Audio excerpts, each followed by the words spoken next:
ಹೆಗ್ಗಳಿಕೆ ಕೊಡುಗೆ ಕೊಟ್ಟಿದ್ದಾರೆ. ಆದರೂ ಕೂಡ ನಮ್ಮ ಊರು ನೋಡಿದ್ರಲ್ಲ ಆ ಮಟ್ಟಕ್ಕಿದೆ ಅಂತ. ಈಗ ಸ್ವಾಮೀಜಿ ಅವರು ಹುಟ್ಟಿದ್ದು ಇದೇ ಕ್ಷೇತ್ರದಲ್ಲಿ, ಅವರು ನಿಮ್ಮ ಈ ಊರಲ್ಲಿ ಹುಟ್ಟಿರೋದಕ್ಕೆ ಒಂದು ಹೆಮ್ಮೆ ಅನ್ಸೋದಿಲ್ಲ ನಿಮ್ಗೆ? ಅನ್ನಿಸ್ತದೆ ಹೆಮ್ಮೆ. ಇವತ್ತು ಇಡೀ ಇಂಡಿಯಾ ರಾಷ್ಟ್ರದಲ್ಲೇ ಹೆಗ್ಗಳಿಕೆ ನಮಗೆ. ಯಾಕೆಂದರೆ ಅವ್ರು ಹುಟ್ಟಿರೋದ್ರಿಂದ ನಮ್ಮೂರು ಎಲ್ಲೆಲ್ಲೂ ಹೆಸರುವಾಸಿಗೆ. ವೀರಾಪುರದಲ್ಲಿ ಜನಿಸಿ ಸಿದ್ಧಗಂಗೆಯಲ್ಲಿ ನೆಲೆಸಿ ಅಲ್ಲಿ ಇಡೀ ಅನ್ನದಾನ, ವಿದ್ಯಾದಾನ, ಕೋಮುವಾದಿಯಾಗಿ ಅವರು ಸಮಾಜವನ್ನು ಕಟ್ಟಿದ್ರು. ಇವತ್ತು ಇಡೀ ರಾಷ್ಟ್ರದ ಗಣ್ಯರೆಲ್ಲರೂ ಕೂಡ ಇವತ್ತು ಬಂದು CM, ಮಿನಿಸ್ಟ್ರು, ರಾಷ್ಟ್ರಪತಿಗಳು ಎಲ್ಲರೂ ಕೂಡ ಬಂದು ಇವತ್ತು ಶ್ರೀಗಳವರಿಗೆ ಸಂತಾಪ ಸೂಚನೆ ಮಾಡ್ತಾ ಇದ್ದಾರೆ. ಇವತ್ತು ನಮಗೂ ಕೂಡ ಇವತ್ತು ಅದ್ರ ಬಗ್ಗೆ ಹೆಗ್ಗಳಿಕೆ ಹೇಳ್ಕೊಳಕ್ಕೆ ಸ್ವಾಮೀಜಿ ಅಂಥ ಯತಿಗಳು ನಮ್ಮೂರಲ್ಲಿ ಜನಿಸಿರಲ್ಲ ಅಂತಕ್ಕಂಥದ್ದು ನಮಗೂ ಕೂಡ ಭಾಳ ಹೆಮ್ಮೆ. ನೋಡಿ, ಸ್ವಾಮೀಜಿಯವರ ಏನೋ ಒಂದು ಅಣ್ಣನ ಮಕ್ಕಳ ಸಂಬಂಧಿಕರು ಈಗ ನಮ್ಮ ಜೊತೆ ಇದ್ದಾರೆ. ನಿಮ್ಗೆ ಈಗ ಸ್ವಾಮೀಜಿ ಇವತ್ತು ಲಿಂಗೈಕ್ಯರಾಗಿರ್ತಕ್ಕಂಥದ್ದು, ನೀವು ಸ್ವಾಮೀಜಿಗೆ ಏನಾಗಬೇಕು? ನಾವು ಅವರಿಗೆ ಚಿಕ್ಕಪ್ಪ ಇವತ್ತು ಸ್ವಾಮೀಜಿ ಅವರು ಲಿಂಗೈಕ್ಯರಾಗಿದ್ದು ನಿಮ್ಗೆ ಏನ್ ಅನ್ಸುತ್ತೆ? ಏನಿಸ್ತದೆ, ಕಷ್ಟ ನಮಗೂ ಓದಲ್ಲ ಅಂತ. ಸ್ವಾಮೀಜಿ ಬಗ್ಗೆ ಏನ್ ಹೇಳಕ್ ಇಷ್ಟಪಡ್ತೀರಾ ಅಂತ? ಈಗ ಲಕ್ಷಾಂತರ ಮಕ್ಕಳಿಗೆ ವಿದ್ಯಾದಾನ ಮಾಡಿದ್ರು, ಅನ್ನದಾನ ಮಾಡಿದ್ರು, ಅವರು ರಾಜ್ಯ ಹಾಗೂ ಮತ್ತು ಎಲ್ಲಾದ್ರೂ ಹೆಸರುವಾಸಿ ಆಗತ್ತೆ. ಈಗ ಸ್ವಾಮೀಜಿ ನಿಮ್ಮೂರವರು, ನಿಮ್ಗೆ ಏನ್ ಅನ್ಸುತ್ತೆ? ಏನಿರ್ತದೆ, ಒಳ್ಳೆಯವರು ಮಾಡ್ಯವ್ರೆ, ಮಾಡಲಿ. ಊರಿಗಾಗಿ ಹುಡ್ತೂರಿ ಮಾಡಿರುವಂತ ಏನು ಮಾಡಿಲ್ಲ. ಇದಾಗಿ ಹುಡ್ತೂರಿ ಮಾಡಿರುವಂಥ ಜನ ಅಂತ ಅಂದು ಅದು ಮಾಡಿರು. ಇಲ್ಲಿ ಜಮೀನು ಬಿಟ್ಟರು, ಅವರಿಗೆ ಏನು ಮಾಡ್ತಾರೆ ಅಂತ ಮಾಡಲಿಲ್ಲ. ಒಳ್ಳೆಯದು, ಏನೋ ಪುಣ್ಯ ಇಲ್ಲಪ್ಪ ನಮಗೆ. ಈಗ ಇಲ್ಲಿ ಮತ್ತಷ್ಟು ಒಬ್ರು ಗ್ರಾಮಸ್ಥರಿದ್ದಾರೆ. ನೋಡಿ, ಇದು ಏನು ಅಂದ್ರೆ ಒಂದು ಊರಿನ ಗ್ರಾಮಸ್ಥರು ಹೇಳೋ ಮಾತು ಅಂದ್ರೆ, ಸಿದ್ಧಗಂಗಾ ಸ್ವಾಮಿಗಳವರು ಹುಟ್ಟಿದಂತಹ ಈ ಊರು, ಇಲ್ಲಿ ಅವರು ಸಾಕಷ್ಟು ಹೆಸರುವಾಸಿ ಮಾಡದಿದ್ರು ಕೂಡ ಇಲ್ಲಿ ಒಂದು ಅವರಿಗೆ ಒಂದು ಭಾರತ ರತ್ನ ಪ್ರಶಸ್ತಿ ಕೂಡ ಕೊಡಬೇಕು ಅನ್ನೋದು ಇಲ್ಲಿ ಗ್ರಾಮಸ್ಥರು ಹೇಳುವ ಮಾತು. ಬನ್ನಿ, ಈಗ ಭಾರತ ರತ್ನ ಪ್ರಶಸ್ತಿ ಕೂಡ ಅವರಿಗೆ ಕೊಡಬೇಕು ಅನ್ನೋದು ಕೂಡ ಇಲ್ಲಿ ಗ್ರಾಮಸ್ಥರು ಏನು ಹೇಳ್ತಾರೆ.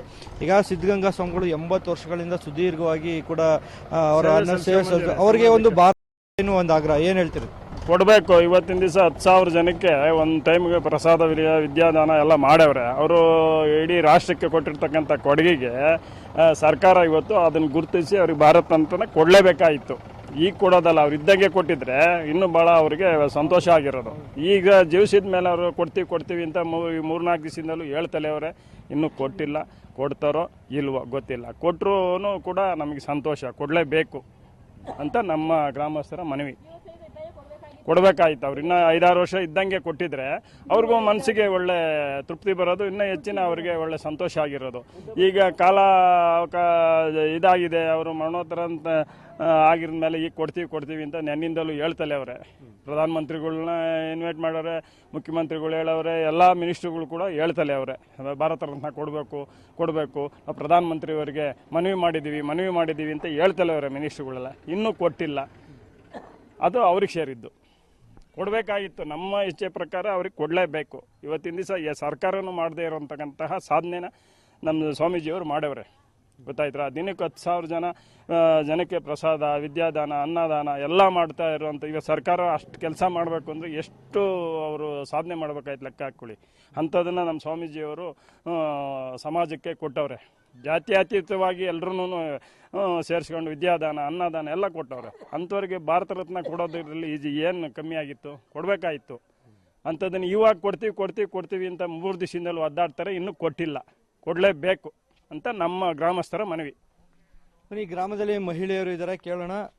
ಅಮ್ಮ, ನೀವು ಈಗ ಸ್ವಾಮೀಜಿ ಕೂಡ ಇವತ್ತು ನಿಧನ ಆಗಿರತಕ್ಕಂಥದ್ದು, ಅವ್ರಿಗೆ ಭಾರತ ರತ್ನ ಪ್ರಶಸ್ತಿ ಕೊಡಬೇಕು. ಅದ್ರ ಜೊತೆಗೆ ಈ ಊರಿನವರೇ ಅಲ್ಲಿ ಹುಟ್ಟಿದ್ದು, ಈಗ ಲಿಂಗೈಕ್ಯರಾಗಿರೋದೆ, ಅವ್ರಿಗೆ ಭಾರತ ರತ್ನ ಪ್ರಶಸ್ತಿ ಕೊಡಬೇಕು ಅಂತ ನಮ್ಮದು ಮನವಿ. ಏನ್ ಅನ್ಸುತ್ತೆ ಸ್ವಾಮೀಜಿ ಬಗ್ಗೆ? ಏನ್ ಹೇಳಕ್ಕೆ ಇಷ್ಟ? ಅದೇ ಸರ್, ಸ್ವಾಮೀಜಿ 10,000 ಜನಕ್ಕೆ ಊಟ, ಮಕ್ಕಳಿಗೆ ವಿದ್ಯಾಭ್ಯಾಸ, ಓದೋ ಜನಕ್ಕೆ ಅನ್ನದಾನ. ಓದೋರು ಒಬ್ರು ನಾವು 12 ಗಂಟೆ ರಾತ್ರಿ ಹೋಗಿದ್ದೋ ಮೊನ್ನೆ. ಅವತ್ತು ಆ ಟೈಮ್ನ ಊಟ ಮಾಡ್ಕೊಂಬಂದು ರಾತ್ರಿ ನೋಡ್ಕೊಂಬರಕ್ಕೆ ಅಂತ ಶುಕ್ರವಾರ ನೈಟ್ ಹೋಗಿದ್ದು.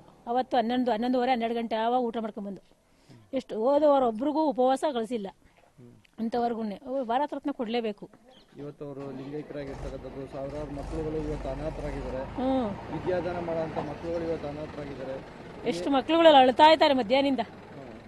ಅಂತ ಅವರು ಸ್ವಾಮೀಜಿ ಹೇಳಿದ್ರಂತೆ, ಮಕ್ಕಳುಗಳು ಊಟ ಮಾಡಿದ್ದಾದ್ಮೇಲೆ ನಾವು ಜೀವಿಸಿದ್ದು ಹೇಳಿ ಅಂತ ಚಿಕ್ಕ ಸ್ವಾಮಿಗಳಿಗೆ ಮಾತಾಡ್ತಿದ್ದಾಗ ಹೇಳಿದ್ರು ಇವಾಗ ವಾರ್ತೆಯಲ್ಲಿ ತೋರಿಸಿದ್ರು. ಈಗ ಅವರು ನಿಮ್ಮೂರವರು, ಈಗ ಅವರ ಇದನ್ನ ಇಲ್ಲಿಗೆ ತರಬೇಕು ಅಂತ ಏನಾದ್ರು ಒತ್ತಾಯ ಪಡ್ತೀರಾ? ನೀವೀಗ ಅಲ್ಲಿಗೆ ಹೋಗಿ ನೋಡಕ್ ಆಗೋದಿಲ್ಲ, ಅಕಸ್ಮಾತ್ ಇಲ್ಲಿಗೆ ತಂದ್ರೆ ನಿಮ್ಗೆ ಅನುಕೂಲ ಆಗ್ತದ? ಇಲ್ಲ ಸರಿ, ತಂದ್ರೆ ಒಳ್ಳೇದೇನೆ. ಇಲ್ಲಿಂದ ಪಾಪ ಅಲ್ಲಿಂದ ತರಕ್ ಆಗ್ತೈತೆ, ಹೋಗೋ ಅಂತ ಹೋಗಿ ನೋಡ್ಕೊಂಡು ಬರ್ತೀವಿ. ತಂದ್ರೆ ನಿಮ್ಗೆ ಒಳ್ಳೇದು. ತಂದ್ರೆ ನಮಗೂ ಒಂದು ಖುಷಿ ಊರಿಗೆ. ಅವ್ರು ಹುಟ್ಟಿದ ಊರು ಇದು, ಹುಟ್ಟಿದ ಊರು ಅಂತ.